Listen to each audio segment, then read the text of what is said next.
My name is Evan Mercer. I was 27 when it all began, the Christmas that burned the word family out of me. The smell of cinnamon and roast turkey should have meant warmth, but that year it only smelled like duty. I'd driven 3 hours through snow, gifts in the back seat, trying to believe maybe things had changed. They hadn't. We were halfway through dinner when my nephew shoved his plate toward me and said, "Dad says you should serve, not eat." His voice was high and careless, but the table's laughter was thunder. My brother patted the kid's head like he'd just earned a trophy. Mom giggled. Even Dad smirked into his wineglass. Something in me went still, like the hush before ice cracks. I put down my fork, folded the napkin beside my untouched plate and said nothing. Silence stretched long enough for the clinking of glasses to sound like breaking bones. Then I picked up my coat, nodded once and left. Outside snow was still falling, soft, forgiving. The kind of snow that erases footprints if you walk long enough. By the time I reached my truck, my hands were trembling but not from cold. That night my phone buzzed. Mom's message lit the dark screen. Stay away. 2 words. No explanation. No warmth. I stared at them for a minute, then typed back slowly. Sure. The payments stay away too. I hit send. At first, silence. Then near midnight, calls. First from Mom. Then Dad. Then my brother, drunk and furious. Their voices tumbled over each other in voicemail after voicemail, each one louder, more desperate, less sure of itself. Because here's the thing they forgot. That lazy disappointment they kept mocking was the one paying off their mortgage, their utilities, the family cabin Dad bragged about. They'd built their pride on my quiet generosity. That night, I unplugged the charger, turned off the phone, and let the snow outside keep falling. The world felt beautifully still. But underneath that silence, I could already hear it beginning. The slow crumble of a family empire built on borrowed kindness. And I wasn't planning to stop it. By morning, 27 missed calls blinked on my screen like warning lights. I brewed coffee, watched snow swirl outside my apartment window, and listened to the hum of the radiator instead. Peace had a sound. I realized it was absence. The first voicemail came from Mom, tearful, guilt-tinted. "Evan, you're overreacting." Was a joke. "Don't do anything rash." The second was Dad, voice stern and calculated. "We'll talk like adults. But don't involve finances and emotions." And then my brother, Drew, always smug, always first to inherit what he never earned. "You think cutting off a few payments scares us? We'll manage without your pity money." Except they wouldn't. I knew the numbers better than any of them. Their entire comfort zone was a spreadsheet with my name buried under contributions. I worked remotely for a renewable energy startup, one they loved mocking as hippie tech nonsense. What they didn't know was that the company had just landed a government contract worth 8 figures. My annual bonus alone could buy their house twice. They'd built years of arrogance assuming I'd keep funding the illusion of family unity. But I'd spent those same years documenting every transfer, every receipt, every tax deduction made in their name. Even the mortgage. Everything was traceable, to me. That night, Drew texted again. "You'll regret this. Dad's rewriting the will." I laughed out loud. That was the part they never grasped. Money was never my weakness. It was my language. So I started writing an email. Short, professional, surgical. To family mortgage lender. Subject: immediate cancellation of automatic payment authorization. 1 click. Set. The silence that followed wasn't peaceful this time, it was electric. I sat there, fingers still on the keyboard, heartbeat syncing with the soft hum of my heater. For once I wasn't reacting. I was deciding. By midnight another call came, Mom again, this time whispering like someone hiding from the truth. "Evan, please. Your father's furious. Drew's wife is crying. The payment bounced. We can fix this, okay?" But I'd already learned, some things shouldn't be fixed. They should be felt. By the second night, their panic became performance. My father sent a long message filled with moral philosophy and half-remembered Bible verses about forgiveness. Drew's wife texted too, pretending concern. "Evan, we're family, don't let pride destroy everything." Translation: the power's been cut. I didn't reply. I just forwarded their messages to my lawyer with a note. Prepare dissolution documents for the family trust. Effective immediately. That trust was the artery feeding their comfort. I'd set it up years ago when Dad's business nearly collapsed, hoping to keep the family legacy alive. He'd let me sign everything under his name. He didn't notice the fine print granting me sole control in emergencies. Well, Merry Christmas. At lunch, my co-founder, Leo, noticed I was quieter than usual. "You good man?" he asked. I nodded. "Just auditing some old debts." He smirked. Emotional or financial? Both, I said. But one will fix the other. That evening, I opened a folder labeled Family Photos. I hadn't looked at them in years. There we were, Mom, Dad, Drew, and me one Christmas morning. I was 14 holding the wrong gift tag. The toy I bought for Drew sat in his lap while mine was empty. Dad laughed. Guess Santa knows who's the real son. I'd laughed too back then. Because what else does a kid do when he realizes he's been typecast as gratitude itself? Now 2 decades later, gratitude had an invoice. I drafted one final email, polite, precise. To family group chat. Subject, notice of suspension. Effective immediately, all monthly transfers, mortgage support, and trust payouts are suspended pending review. Merry Christmas, Evan. Sent. Within seconds the group chat lit up. You ungrateful brat. How dare you? We fed you. We loved you. But the one message that stuck was from Mom. You're killing your father. I stared at it for a long moment, thumb hovering above the screen. Then I whispered to myself, almost gently, No, Mom. I'm just letting him live on his own for once. And I set the phone face down as the snow began to fall again. By the weekend, I was trending in the family group chat like a scandal headline. My aunt posted cryptic Bible memes about lost sons. My cousins DM'd asking, Bro, what happened? As if they hadn't watched it all unfold for years. But what truly confirmed I'd done the right thing was Drew showing up at my apartment unannounced. He stood in the hallway in a half-buttoned coat, cheeks red from cold, eyes wild.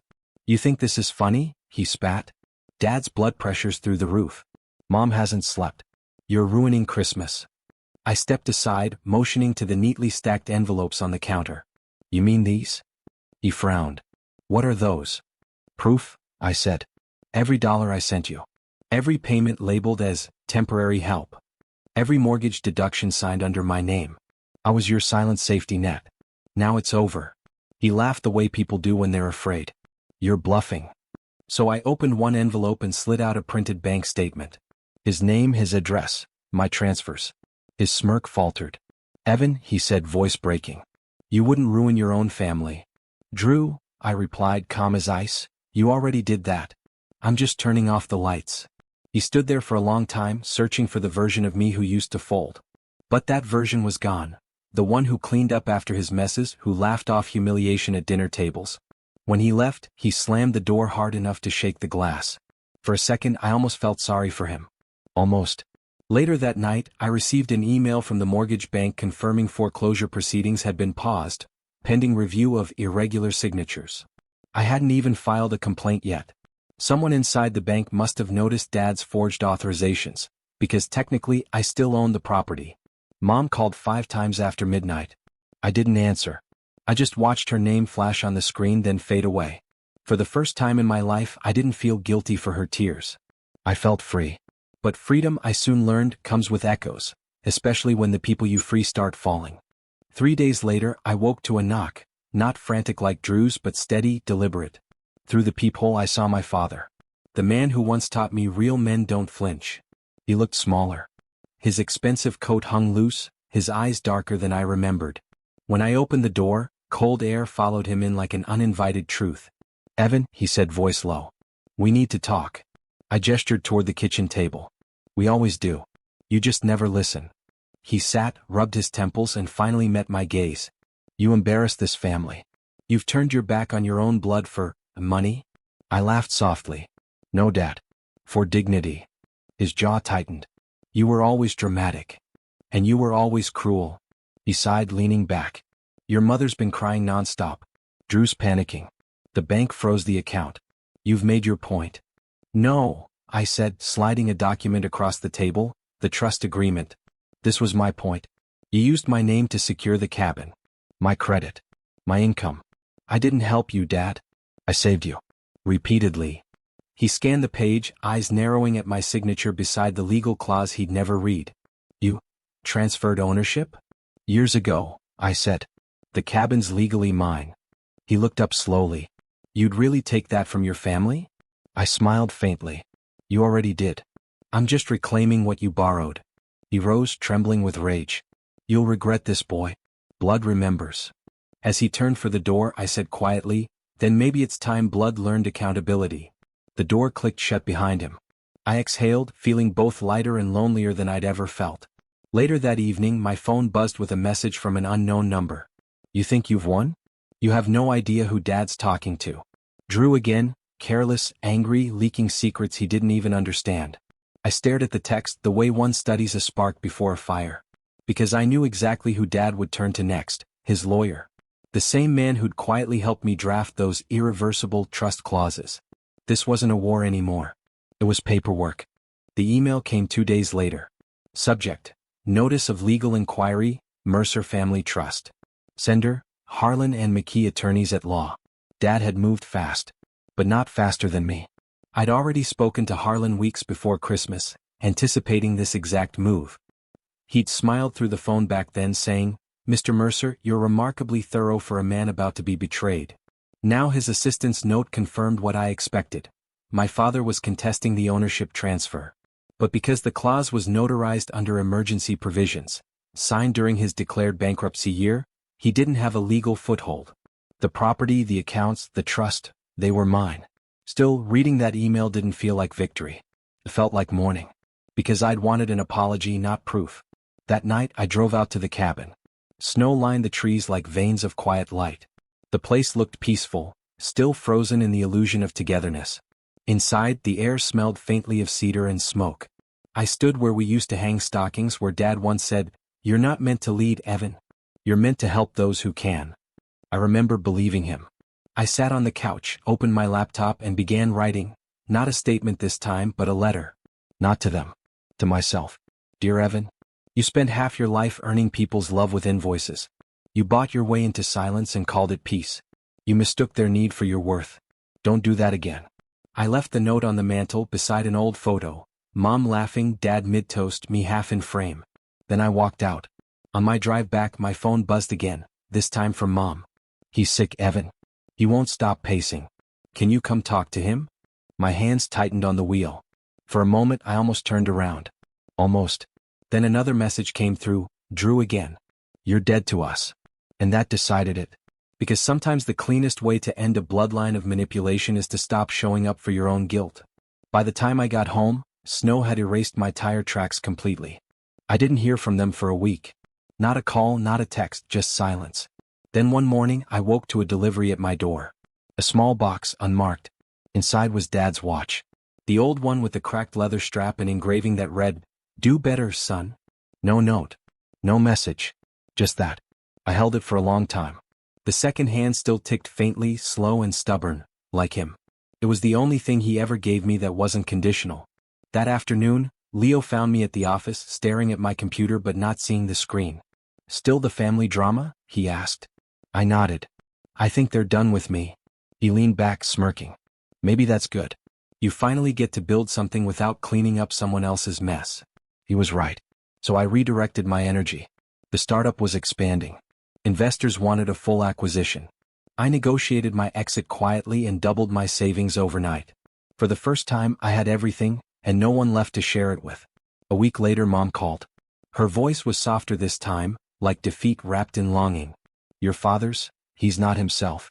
He keeps sitting in your old chair. Says he hears you walking past the study." I stayed silent. "Evan," she whispered, "he's sorry? He'll never say it, but he is. You know him." "I do," I said. "That's why I don't believe it." She cried softly, then hung up. That night, I set Dad's watch on my desk and watched the second hand stop. Maybe the battery finally died.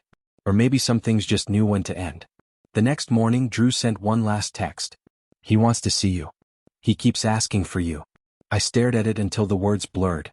Then I typed my reply slowly, carefully, like closing a door that had been open too long. "Tell him I already did." I didn't explain. Didn't need to. Because the truth was, I'd already seen him years ago, every time I looked in the mirror and decided to unlearn him. The following Sunday I drove back to the cabin, not out of guilt but for closure. Snow had melted into soft mud, and the sky looked washed out, like a memory trying to fade. The porch steps creaked under my boots, same as they did when I was a kid sneaking out after curfew. Inside, everything was quiet. No laughter, no warmth. Just the faint ticking of a wall clock, too loud for an empty house. I placed Dad's old watch on the table beside it, the two rhythms syncing for a second before the smaller one fell behind again. Mom appeared from the hallway. Her eyes were swollen but her voice was steady. He passed last night. I nodded. No words fit that moment, not even the ones I'd rehearsed. She looked at me almost afraid. He wrote something for you. She handed me an envelope. Inside, a single line on paper. You were right about the cabin. It was always yours. No apology. No love. Just acknowledgement, the kind that comes too late to mean healing, but early enough to stop the bleeding. I folded the letter and put it in my pocket. What happens now? I asked. Mom smiled faintly through tears. Maybe we all start over. I walked outside into the cold air that didn't hurt anymore. The snow had begun to fall again, gently, like forgiveness. I stood there for a while, watching the cabin lights flicker behind me, and realized something I'd been too angry to see before. Revenge hadn't given me peace. Boundaries had. When I returned to the city, I met Leo for dinner. He raised a glass. To finally being free? I shook my head. To finally being honest. A week later, I donated the cabin to a youth shelter program, renamed it the Mercer Home for Second Chances. The paperwork took an hour, the freedom took years.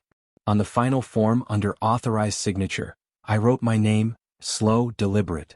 For once, it didn't tremble. Before leaving, I checked my watch.